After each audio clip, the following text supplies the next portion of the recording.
Hi all, SSAG വൈബ്സിൻ്റെ പുതിയൊരു വീഡിയോയിലേക്ക് എല്ലാവർക്കും സ്വാഗതം. SCERT സോഷ്യൽ സയൻസ് 10ാം ക്ലാസ്സിൻ്റെ ടെക്സ്റ്റ് ബുക്കാണ് നമ്മൾ ഡിസ്കസ് ചെയ്തുകൊണ്ടിരിക്കുന്നത്. രണ്ട് യൂണിറ്റ് നമ്മൾ ചെയ്തു. 5 വീഡിയോ ആയിട്ടാണ് 2 യൂണിറ്റ് നമ്മൾ കംപ്ലീറ്റ് ചെയ്തത്. ഇന്ന് 3ാമത്തെ ചാപ്റ്ററാണ് ഡിസ്കസ് ചെയ്യുന്നത്. സാമൂഹിക വിശകലനം സമൂഹശാസ്ത്ര സങ്കല്പത്തിലൂടെ, ഒരു സോഷ്യോളജി റിലേറ്റഡ് ആയിട്ടുള്ള ചാപ്റ്ററാണ്.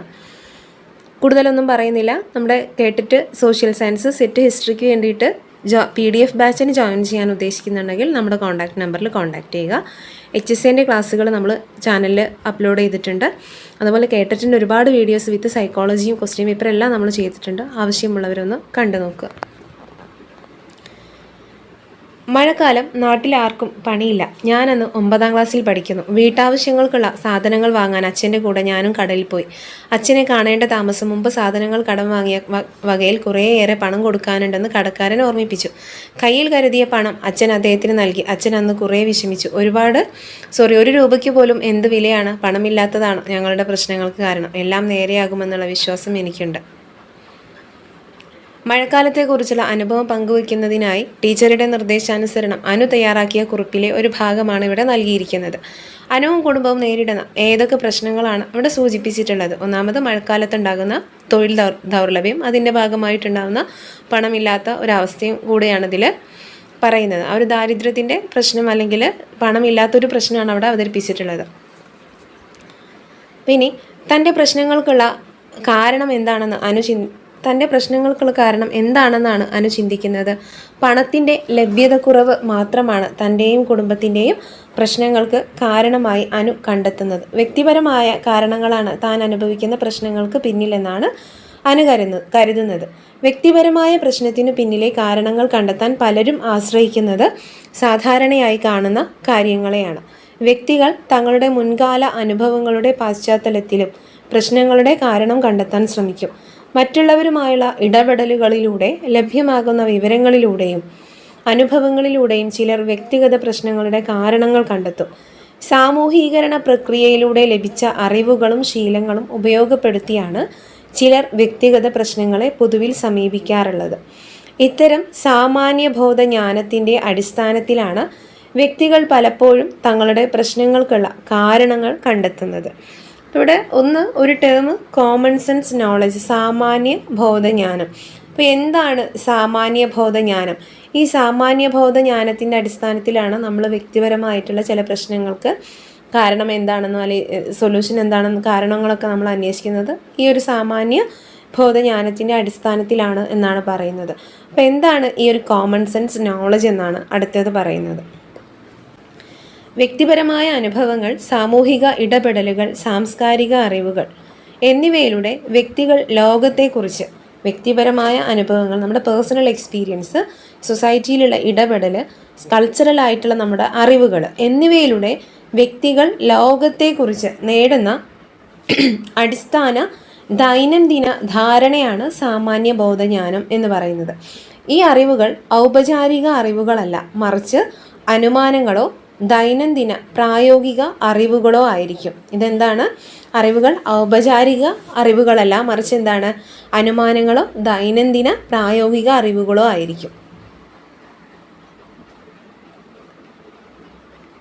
സൂര്യൻ കിഴക്കുദിച്ച് പടിഞ്ഞാറ് അസ്തമിക്കുന്നു എന്ന ധാരണ ദൈനംദിന പ്രകൃതി പ്രതിഭാസത്തെക്കുറിച്ചുള്ള ഒരു വ്യക്തിയുടെ അറിവാണ്. നമുക്ക് എല്ലാവർക്കും അറിയുന്നതാണ് സൂര്യൻ കിഴക്കുദിച്ച് പടിഞ്ഞാറാണ് അസ്തമിക്കുന്നത്. ഇതെന്താണ്? ദൈനംദിന പ്രകൃതി പ്രതിഭാസത്തെക്കുറിച്ചിട്ടുള്ള ഒരു വ്യക്തിയുടെ അറിവാണ്.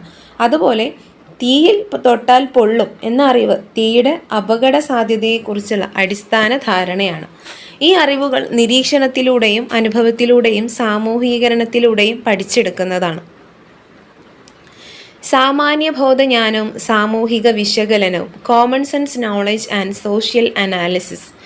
വ്യക്തികൾക്ക് സാമാന്യബോധ ജ്ഞാനം ഉണ്ടാകുന്നത് അവരുടെ ചുറ്റുമുള്ള ലോകത്തെക്കുറിച്ചുള്ള ദൈനംദിന ധാരണകളിലൂടെയും ശീലങ്ങളിലൂടെയും അറിവുകളിലൂടെയുമാണെന്ന് കണ്ടില്ലേ? വഴക്കങ്ങൾ അഥവാ നോംസ്, ശീലങ്ങൾ, വിശ്വാസങ്ങൾ, വ്യക്തിപരമായ അനുഭവങ്ങൾ എന്നിവയെ അടിസ്ഥാനമാക്കിയാണ് ഇത് രൂപം കൊള്ളുന്നത്. പലപ്പോഴും ഇതിനു പിന്നിലെ മറ്റ് വസ്തുതകൾ പരിശോധിക്കപ്പെടാറില്ല. കടബാധ്യത എന്ന സാമൂഹിക പ്രശ്നമാണ് അനുവും കുടുംബവും നേരിടുന്നത്. ഈ സാമൂഹിക പ്രശ്നത്തെ സാമാന്യബോധ ജ്ഞാനത്തിലൂടെ മാത്രം വിശകലനം ചെയ്താൽ അതിന് പിന്നിലെ യഥാർത്ഥ കാരണങ്ങളെ പൂർണ്ണമായി കണ്ടെത്താൻ സാധിക്കുമോ എന്നാണ് ചോദിച്ചിട്ടുള്ളത്. ഒരു വ്യക്തി ദാരിദ്ര്യം അനുഭവിക്കുന്നതിനുള്ള കാരണങ്ങൾ എന്തൊക്കെയായിരിക്കുമെന്ന് ചിന്തിച്ചു നോക്കൂ. ആ വ്യക്തിയുടെ അലസതയും തൊഴിൽ ചെയ്യാനുള്ള ആഗ്രഹമില്ലായ്മയുമായിരിക്കാം ദാരിദ്ര്യത്തിന് കാരണമെന്ന് മറ്റുള്ളവർ ചിന്തിച്ചേക്കാം. വ്യക്തിപരമായ പരാജയം മാത്രമാണ് ദാരിദ്ര്യത്തിന് കാരണമെന്നാണ് പലരും കരുതുന്നത്. ഇത്തരം അറിവുകൾ രൂപീകൃതമാകുന്നത് എങ്ങനെയാണ്? സാമാന്യബോധ ജ്ഞാനത്തിലൂടെയാണ്. സാമാന്യബോധജ്ഞാനം ഉണ്ടാകുന്നത് എങ്ങനെയാവാം?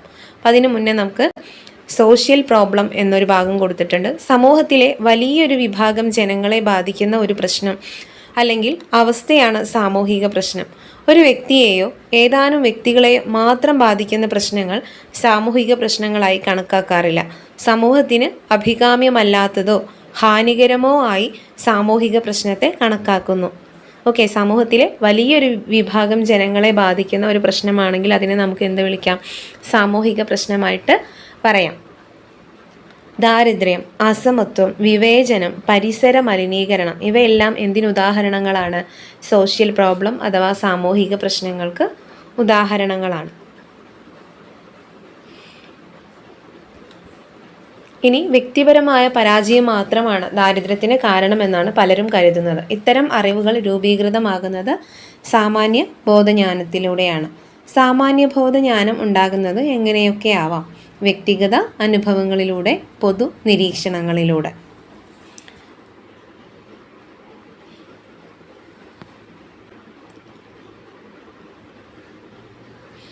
സമൂഹത്തിൽ ചിലയിടങ്ങളിലെങ്കിലും നിലനിൽക്കുന്ന സാമാന്യ ബോധജ്ഞാനത്തിലൂന്നിയ ചില പ്രസ്താവനകളാണ് ചുവടെ നൽകിയിട്ടുള്ളത്. 1. കാലാവസ്ഥാ വ്യതിയാനം സ്വാഭാവികമായി സംഭവിക്കുന്നു. മനുഷ്യരുടെ പ്രവൃത്തികൾക്ക് ഇതിൽ പങ്കില്ല. 2. അധിക സമയം പഠനത്തിൽ ഏർപ്പെട്ടാൽ മാത്രമേ ഉയർന്ന സ്കോർ നേടാൻ സാധിക്കുകയുള്ളൂ. കൗമാരക്കാർ എപ്പോഴും വിമതരും നിരുത്തരവാദ സ്വഭാവമുള്ളവരുമാണ്. വയറു നിറച്ച് ആഹാരം കഴിക്കുന്നത് ആരോഗ്യത്തിന് നല്ലതാണ്. താൽക്കാലിക വീടുകൾ നൽകിയാൽ പാർപ്പിടമില്ലായ്മ പരിഹരിക്കാം. ഈ പ്രസ്താവനകൾ പൂർണ്ണമായും ശരിയാണോ എന്ന് നമുക്ക് വിശകലനം ചെയ്തു നോക്കാം. കാലാവസ്ഥാ വ്യതിയാനം സംഭവിക്കുന്നതിൽ മനുഷ്യർക്ക് പങ്കില്ല എന്ന പ്രസ്താവന ശ്രദ്ധിക്കൂ. കാലാവസ്ഥാ വ്യതിയാനം മൂലം ഭൂമിയിൽ എന്തൊക്കെ പ്രശ്നങ്ങൾ ഉണ്ടാകുന്നുണ്ട്? ആഗോളതാപനവും മറ്റു പല കാരണങ്ങളും മൂലമുണ്ടാവുന്നുണ്ട്. പല പ്രശ്നങ്ങളും എന്തുമായി ബന്ധപ്പെട്ടുണ്ടാകുന്നുണ്ട്? കാലാവസ്ഥാ വ്യതിയാനവുമായി ബന്ധപ്പെട്ട് ഉണ്ടാകുന്നുണ്ട്. മനുഷ്യരുടെ എന്തെല്ലാം പ്രവൃത്തികളായിരിക്കാം ആഗോളതാപനത്തിന് കാരണമാകുന്നത്? പ്ലാസ്റ്റിക് കത്തിക്കൽ, അതുപോലെ മരങ്ങൾ നമ്മൾ വെട്ടിമുറിക്കുന്നത്, അങ്ങനെ പല കാരണങ്ങളും എന്തിന് പറയാറുണ്ട്? ആഗോളതാപനത്തിനുള്ള റീസൺസ് ആയിട്ട് നമ്മൾ പറയാറുണ്ട്. ഫ്രിഡ്ജിൽ നിന്നും വരുന്ന ക്ലോറോ കാർബൺ, അതൊക്കെ നമ്മൾ പറയാറുണ്ട്.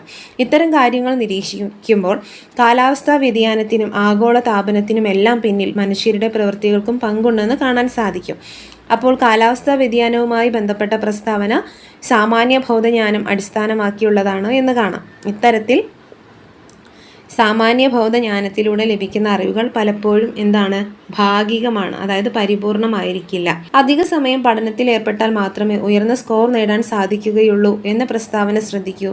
ഇതെല്ലാവർക്കും ഒരുപോലെയാണോ? വ്യക്തിഗത പഠന രീതികളും പഠനശൈലികളും പഠനത്തെ സ്വാധീനിക്കാറില്ലേ? പഠനത്തിന് കൂടുതൽ സമയം ചെലവഴിക്കുന്നത് കൊണ്ട് മാത്രം അത് കാര്യക്ഷമമാകണമെന്നില്ല. പഠന മികവ് നേടാൻ ഇതിനോടൊപ്പം എന്തെല്ലാം കാര്യങ്ങൾ ചെയ്യാം? സംഘം ചേർന്ന് പഠിക്കാം. കൃത്യമായ ഇടവേളകളും വിശ്രമവും എടുത്ത് പഠിക്കാം. ആയതിനാൽ അധിക സമയം പഠനത്തിൽ ഏർപ്പെട്ടാൽ മാത്രമേ ഉയർന്ന സ്കോർ നേടാൻ സാധിക്കുകയുള്ളൂ എന്ന പ്രസ്താവന കേവലം ഊഹാപോഹങ്ങളിൽ നിന്നോ ശീലങ്ങളിൽ നിന്നോ ഉരുത്തിരിയുന്ന സാമാന്യ ബോധജ്ഞാനമാണ്. എന്താണ് ബോൾഡ് ലെറ്റേഴ്സിൽ കാണുന്നതൊന്ന് ഞാൻ സ്ട്രെസ് ചെയ്ത് പറയാം. സാമാന്യ ബോധജ്ഞാനം ഊഹാപോഹങ്ങളെയും ശീലങ്ങളെയും ആശ്രയിക്കുന്നു. സാമാന്യ ബോധജ്ഞാനം ഊഹാപോഹങ്ങളെയും ശീലങ്ങളെയും ആശ്രയിക്കുന്നു. അതുപോലെ ഇവിടെ ഒരു വാർപ്പ് മാതൃക എന്നൊരു കോൺസെപ്റ്റ് പറയുന്നുണ്ട്, അതൊന്ന് പറഞ്ഞു പോകാം. കൗമാരക്കാർ എപ്പോഴും വിമതരും നിരുത്തരവാദ സ്വഭാവമുള്ളവരുമാണ് എന്നൊരു സാമാന്യവൽക്കരിച്ച വിശ്വാസമാണ്. നമ്മൾ നേരത്തെ വായിച്ചതാണ്. ഇത്തരം സാമാന്യവൽക്കരിച്ച വിശ്വാസങ്ങളെയോ ആശയങ്ങളെയോ ആണ് വാർപ്പ് മാതൃക അഥവാ സ്റ്റീരിയോ ടൈപ്പ് എന്ന പദം കൊണ്ട് അർത്ഥമാക്കുന്നത്. ഇങ്ങനെ നിരീക്ഷിക്കുമ്പോൾ വാർപ്പ് മാതൃകയിൽ ഊന്നിയ പ്രസ്താവനയാണിതെന്ന് കാണാം. ഈ വാർപ്പ് മാതൃക എല്ലാ കൗമാരക്കാരും നിയമങ്ങൾ അവഗണിക്കുന്നവരാണെന്നും ഉത്തരവാദിത്തം പ്രകടിപ്പിക്കാത്തവരാണെന്നുമുള്ള തെറ്റിദ്ധാരണയുണ്ടാക്കുന്നു. വാസ്തവത്തിൽ കൗമാരക്കാർ വൈവിധ്യമാർന്ന ഒരു കൂട്ടമാണ്. പലരും ഉത്തരവാദിത്വ ബോധവും പരസ്പര ബഹുമാനവും പുലർത്തുന്നവരാണ്. എന്നാൽ ഇത്തരം വാർപ്പ് മാതൃകയിൽ ഊന്നിയ പ്രസ്താവനകൾ കൗമാരക്കാരോടുള്ള വിശ്വാസക്കുറവിലേക്ക് നയിക്കുന്നു. കൂടാതെ അവരുടെ പെരുമാറ്റത്തെക്കുറിച്ചുള്ള തെറ്റായ അനുമാനങ്ങൾക്കും ഇത് ഇടയാക്കുന്നു. ഇത്തരത്തിൽ സാമാന്യ ബോധജ്ഞാനം പലപ്പോഴും വാർപ്പ് മാതൃകകളെ, ഇത്തരം സ്റ്റീരിയോ ടൈപ്സിനെ അടിസ്ഥാനമാക്കുന്നു എന്നുള്ളതാണ്. അപ്പോൾ എന്താണ് വയറ് നിറച്ച് ആഹാരം കഴിക്കുന്നത് ആരോഗ്യത്തിന് നല്ലതാണെന്ന പ്രസ്താവന സാമാന്യ ബോധജ്ഞാനത്തിൻ്റെ ഭാഗമാണ്. പോഷകാഹാരങ്ങളെക്കുറിച്ചും ആരോഗ്യത്തെക്കുറിച്ചും വിശദമായി മനസ്സിലാക്കാതെ ദൈനംദിന നിരീക്ഷണങ്ങളെ മാത്രം അടിസ്ഥാനമാക്കിയാണ് ഇങ്ങനെയുള്ള പ്രസ്താവനകൾ ഉണ്ടാകുന്നത്. ഇത്തരത്തിൽ ഒരു ആശയത്തെക്കുറിച്ചുള്ള ഭാഗിക ധാരണകൾ മാത്രമേ സാമാന്യ ബോധജ്ഞാനം സാധാരണയായി നൽകുന്നുള്ളൂ. ഒരാശയത്തെക്കുറിച്ചുള്ള പരിപൂർണ ധാരണകളെല്ലാം മറിച്ച് ഭാഗികമാണ്. പാർഷ്യലായിട്ടുള്ള വിവരങ്ങൾ മാത്രമേ നമുക്ക് കിട്ടുന്നുള്ളൂ. അപ്പോൾ ഈ സാമാന്യ ബോധം എന്ന് പറയുന്നത്, ഈ സാമാന്യ ബോധജ്ഞാനം പലപ്പോഴും ശാസ്ത്രീയമായ നിരീക്ഷണങ്ങളുടെയോ പഠനങ്ങളുടെയോ അടിസ്ഥാനത്തിലല്ല രൂപീകൃതമാകുന്നത് എന്ന് മനസ്സിലാക്കുക. നെക്സ്റ്റ് തന്നൊരു എക്സാമ്പിൾ, പാർപ്പിടമില്ലായ്മ എന്ന പ്രശ്നത്തെ സാമാന്യ ബോധജ്ഞാനത്തിലൂടെ സമീപിച്ചു നോക്കൂ. അതൊരു വ്യക്തിഗത തിരഞ്ഞെടുപ്പ്, പേഴ്സണൽ ചോയ്സ് മാത്രമായോ സ്ഥിരമായ പാർപ്പിടം ഉറപ്പാക്കാൻ ശ്രമിക്കാത്തത് മൂലമുള്ള പ്രശ്നമായോ ചിലർ ചിന്തിച്ചേക്കാം. അങ്ങനെ ചിന്തിക്കുന്നവർ താൽക്കാലികമായ സുരക്ഷയോ പാർപ്പിടങ്ങളോ തൊഴിൽ പരിശീലനമോ നൽകി ഈ പ്രശ്നത്തെ ശാശ്വതമായി പരിഹരിക്കാമെന്ന് വിചാരിച്ചേക്കാം. എന്നാൽ പാർപ്പിടമില്ലായ്മ എന്ന പ്രശ്നത്തിനു പിന്നിൽ മറ്റ് പല കാരണങ്ങളും ഉണ്ടാവും. എന്തൊക്കെയായിരിക്കും? സാമ്പത്തിക അസ്ഥിരത, അതുപോലെ തൊഴിലില്ലായ്മ. സാമാന്യ ബോധജ്ഞാനം പ്രശ്നങ്ങളുടെ യഥാർത്ഥ കാരണങ്ങളെ പൂർണ്ണമായും കണ്ടെത്തുന്നതിൽ പലപ്പോഴും പരാജയപ്പെടുന്നു. മേൽ സൂചിപ്പിച്ച 5 പ്രസ്താവനകളിലും പ്രതിപാദിച്ചിട്ടുള്ള വിഷയങ്ങളെല്ലാം തന്നെ സങ്കീർണമായ സാമൂഹിക പ്രശ്നങ്ങളുമായി ബന്ധപ്പെട്ടിരിക്കുന്നുവെന്ന് കാണാൻ സാധിക്കും. സാമാന്യ ബോധജ്ഞാനം ഉപയോഗിച്ച് വ്യക്തിഗത പ്രശ്നങ്ങളെയോ സങ്കീർണമായ സാമൂഹിക പ്രശ്നങ്ങളെയോ പൂർണ്ണമായി മനസ്സിലാക്കാൻ കഴിയില്ല. നമ്മളിപ്പോൾ പറഞ്ഞ കാര്യങ്ങൾ കുറച്ചുകൂടെ ഒരു പദസൂര്യൻ മോഡലിൽ കൊടുത്തിട്ടുണ്ട്. ശീലങ്ങളെയോ ഊഹാപോഹങ്ങളെയോ ആശ്രയിച്ചിരിക്കുന്നുണ്ട് സാമാന്യ ബോധജ്ഞാനം. അതിൻ്റെ പരിമിതികളാണ് പറയുന്നത്. വാർപ്പ് മാതൃക അഥവാ സ്റ്റീരിയോ ടൈപ്പുകളെ അടിസ്ഥാനമാക്കുന്നു. ശാസ്ത്രീയമായ നിരീക്ഷണങ്ങളുടെയോ പഠനങ്ങളുടെയോ അടിസ്ഥാനമില്ല. സങ്കീർണമായ സാമൂഹിക പ്രശ്നങ്ങളെ മനസ്സിലാക്കാൻ കഴിയില്ല. ഭാഗികമായ അറിവുകൾ മാത്രം നൽകുന്നു. നെക്സ്റ്റ്, വ്യക്തിപരമായ പ്രശ്നങ്ങളെയും സാമൂഹിക പ്രശ്നങ്ങളെയും സാമാന്യ ബോധജ്ഞാനത്തിലൂടെ മാത്രം സമീപിച്ചാൽ അവയുടെ ശരിയായ പരിഹാരങ്ങളെക്കുറിച്ചുള്ള പൂർണ്ണ അറിവ് ലഭിക്കില്ല. അനു തൻ്റെ അനുഭവക്കുറിപ്പിൽ പ്രശ്നങ്ങളുടെ കാരണത്തെക്കുറിച്ച് ചിന്തിച്ചത് സാമാന്യ ബോധജ്ഞാനത്തെ മാത്രം അടിസ്ഥാനമാക്കിയാണ് എന്ന് നമുക്ക് കാണാൻ സാധിക്കും. താനും കുടുംബവും നേരിടുന്ന പ്രശ്നങ്ങളെപ്പറ്റി ചിന്തിച്ച അനുവിന് അവയ്ക്ക് കാരണമായി തോന്നിയത് പണത്തിൻ്റെ കുറവ് മാത്രമാണ്. അതുമായി ബന്ധപ്പെട്ട് എന്നാൽ അനുവിൻ്റെ പ്രശ്നങ്ങൾക്ക് കാരണമാകുന്ന മറ്റ് ധാരാളം ഘടകങ്ങളാണ് പറയുന്നത്. അനുവിൻ്റെ കുടുംബത്തിന് സ്ഥിരമായ വരുമാന സ്രോതസ്സുകളില്ല. അതെന്താണ് ഘടകം? അവിടെ പ്രശ്നമാകുന്ന ഘടകം എന്താണ്? സാമ്പത്തികമാണ്. കാലാവസ്ഥ മാറുന്നതിനനുസരിച്ച് വരുമാനം വ്യത്യാസപ്പെടുന്നു. അത് പാരിസ്ഥിതികമാണ്. മഴക്കാലത്തുള്ള തൊഴിലില്ലായ്മ ബദൽ സംവിധാനം ഒരുക്കി സാമ്പത്തിക പ്രശ്നം പരിഹരിക്കാൻ ഇടപെടുന്നതിൽ ഭരണകൂടത്തിൻ്റെ പരിമിതി, അത് ഭരണപരമായിട്ടുള്ള ഘടകമാണ്. വിഭിന്ന ഭൂമിശാസ്ത്ര മേഖലകളിൽ ജീവിക്കുന്നവർ അനുഭവിക്കുന്ന പ്രശ്നങ്ങൾ ഭൂമിശാസ്ത്രപരമായ അസമാനതകളാണ്. ഇവിടെ ഈ മുകളിൽ പറഞ്ഞ സാമ്പത്തികം, പാരിസ്ഥിതികം, ഭരണപരം, ഭൂമിശാസ്ത്രപരമായ അസമാനതകൾ തുടങ്ങിയ ഘടകങ്ങൾ അനുവിൻ്റെ കുടുംബത്തിൻ്റെ പ്രശ്നത്തിന് കാരണമാകുന്നു. പണത്തിൻ്റെ ദൗർലഭ്യം മാത്രമല്ല അനുവിൻ്റെ പ്രശ്നങ്ങൾക്ക് പിന്നിലെ കാരണങ്ങളെന്നും നിരവധിയായ മറ്റ് ഘടകങ്ങൾ കൂടിയുണ്ടെന്നും മനസ്സിലാക്കാൻ സാധിച്ചു. ഇനി എന്താണ് സോഷ്യൽ ഫാക്ടേഴ്സ് അഥവാ സാമൂഹിക ഘടകങ്ങൾ? വ്യക്തികളുടെ പെരുമാറ്റം, മനോഭാവം, അവസരങ്ങൾ, തിരഞ്ഞെടുപ്പ്. വ്യക്തികളുടെ ബിഹേവിയർ അഥവാ പെരുമാറ്റം, മനോഭാവം, അവസരങ്ങൾ, തിരഞ്ഞെടുപ്പ് തുടങ്ങിയവയെ സ്വാധീനിക്കുന്ന സമൂഹത്തിൻ്റെ വിവിധ ഘടകങ്ങൾ ഉൾക്കൊള്ളുന്നതാണ് സാമൂഹിക ഘടകങ്ങൾ. കുടുംബം, വിദ്യാഭ്യാസം, സമപ്രായ സംഘങ്ങൾ, മതം, ജാതി വ്യവസ്ഥ, സാമ്പത്തിക നില, പരിസ്ഥിതി, സാംസ്കാരിക വഴക്കങ്ങൾ, മൂല്യങ്ങൾ, ഭരണ സംവിധാനങ്ങൾ, രാഷ്ട്രീയം, സാങ്കേതിക വിദ്യ, മാധ്യമങ്ങൾ തുടങ്ങിയവയെല്ലാം ഇതിൽ ഉൾപ്പെടുന്നു. വളരെ ഇമ്പോർട്ടൻ്റ് ആണ്, ശ്രദ്ധിക്കുക. എന്താണ് സോഷ്യൽ ഫാക്ടേഴ്സ്? ഒരു വ്യക്തിയുടെ അല്ലെങ്കിൽ വ്യക്തികളുടെ പെരുമാറ്റം, അവരുടെ മനോഭാവം, അവരുടെ അവസരങ്ങൾ, അവരുടെ തിരഞ്ഞെടുപ്പ്, ഇവയെല്ലാം സ്വാധീനിക്കുന്ന സമൂഹത്തിൻ്റെ വിവിധ ഘടകങ്ങൾ ഉൾക്കൊള്ളുന്നതിനെയാണ് നമ്മൾ സാമൂഹിക ഘടകങ്ങൾ എന്ന് പറയുന്നത്. അതിലെന്തൊക്കെ പെടുന്നുണ്ട്? കുടുംബം, എഡ്യൂക്കേഷൻ, പിയർ ഗ്രൂപ്പ്, മതം, ജാതി വ്യവസ്ഥ, അവരുടെ സാമ്പത്തിക നില, പരിസ്ഥിതി, സാംസ്കാരിക വഴക്കങ്ങൾ, മൂല്യങ്ങൾ, ഭരണ സംവിധാനങ്ങൾ, രാഷ്ട്രീയം, സാങ്കേതികവിദ്യ, മാധ്യമങ്ങൾ എല്ലാം ഇതിൽ ഉൾപ്പെടുന്നുണ്ട്. അനുവിൻ്റെ വ്യക്തിപരമായ പ്രശ്നം ഒരു സാമൂഹിക പ്രശ്നം കൂടിയാണ് എന്ന് നമുക്കിവിടെ കാണാൻ കഴിയും. ഏതൊരു വ്യക്തിപരമായ പ്രശ്നത്തിന് പിന്നിലും സാമൂഹികമായ ഘടകങ്ങളുടെ സ്വാധീനം ഉണ്ടായിരിക്കും. അവയെ തിരിച്ചറിഞ്ഞ് പ്രശ്നങ്ങളുടെ കാരണങ്ങൾ കണ്ടെത്തിയാൽ മാത്രമേ നമുക്ക് വ്യക്തിഗത പ്രശ്നങ്ങളും അവയുടെ കാരണങ്ങളും കൂടുതൽ ആഴത്തിലും വ്യാപ്തിയിലും മനസ്സിലാക്കാൻ കഴിയും. നിങ്ങൾക്ക് സമീപകാലത്തുണ്ടായ ഒരു വ്യക്തിഗത പ്രശ്നം, അത് കുട്ടികൾക്കുള്ള ഒരു ക്വസ്റ്റ്യനായിട്ട് നമുക്ക് കാണാം. വ്യക്തിഗത പ്രശ്നങ്ങൾക്ക് പിന്നിൽ നിരവധി സാമൂഹിക ഘടകങ്ങൾ കൂടിയുണ്ട്. ഈ ഘടകങ്ങളെ വിശകലനം ചെയ്യുന്നതിലൂടെ സാമൂഹിക പ്രശ്നങ്ങളുടെ കാര്യകാരണ ബന്ധങ്ങളും കോസ് എഫക്റ്റ് റിലേഷൻഷിപ്പ്, അതുപോലെ പ്രത്യാഘാതങ്ങളും കോൺസിക്വൻസസും തിരിച്ചറിയാൻ നമുക്ക് സാധിക്കുന്നു. ഇങ്ങനെ നിരീക്ഷിക്കുമ്പോൾ വ്യക്തിഗത പ്രശ്നങ്ങൾ വിശാലമായ സാമൂഹിക ഘടനകളുമായി ബന്ധപ്പെട്ടിരിക്കുന്നുവെന്ന് കാണാൻ സാധിക്കും. സാമൂഹിക ബന്ധങ്ങൾ, സാമൂഹിക സ്ഥാപനങ്ങൾ, സാമൂഹിക ഘടനകൾ, സാമൂഹിക പ്രശ്നങ്ങൾ എന്നിവ വ്യക്തികളെയും സമൂഹത്തെയും എങ്ങനെയെല്ലാം ബാധിക്കുന്നുവെന്ന് പരിശോധിക്കുന്ന പ്രക്രിയയാണ് സോഷ്യൽ അനാലിസിസ്. നോട്ട് ചെയ്തു പോവുക, എന്താണ് സോഷ്യൽ അനാലിസിസ്? സാമൂഹിക വിശകലനം. സാമൂഹിക ബന്ധങ്ങൾ, സാമൂഹിക സോഷ്യൽ ഇൻസ്റ്റിറ്റ്യൂഷൻസ്, സാമൂഹിക സ്ഥാപനങ്ങൾ, സാമൂഹിക ഘടനകൾ, സോഷ്യൽ സ്ട്രക്ചേഴ്സ്, സാമൂഹിക പ്രോബ്ലംസ് എന്നിവ വ്യക്തികളെയും ഈ കാര്യങ്ങളെല്ലാം വ്യക്തിയെയും സമൂഹത്തെയും എങ്ങനെയെല്ലാം ബാധിക്കുന്നു എന്ന് മനസ്സിലാക്കുന്നു, അല്ലെങ്കിൽ അതിനെ പരിശോധിക്കുന്ന ഒരു പ്രക്രിയയാണ് നമ്മൾ എന്ത് വിളിക്കുന്നത്? സാമൂഹിക വിശകലനം അല്ലെങ്കിൽ സോഷ്യൽ അനാലിസിസ് എന്ന് പറയുന്നത്. സാമൂഹിക വിശകലനത്തിലൂടെ വിവിധ സാമൂഹിക സാഹചര്യങ്ങളെ സ്വാധീനിക്കുന്ന ഘടകങ്ങളെക്കുറിച്ച് ആഴത്തിലുള്ള അവബോധം വളർത്തുന്നതിന് അത് സഹായിക്കുന്നു. ഓക്കെ, അപ്പോൾ ഇത്തരം സാമൂഹിക വിശകലനത്തിൻ്റെ നേട്ടം എന്താണ്, അല്ലെങ്കിൽ മെച്ചം എന്താണെന്ന് ചോദിച്ചാൽ വിവിധ സാമൂഹിക സാഹചര്യങ്ങളെ സ്വാധീനിക്കുന്ന ഘടകങ്ങൾ ഏതെല്ലാമെന്ന് നമുക്ക് കണ്ടെത്താനും അവയെക്കുറിച്ച് കൂടുതൽ അറിയാനും സാധിക്കും എന്നുള്ളതാണ്.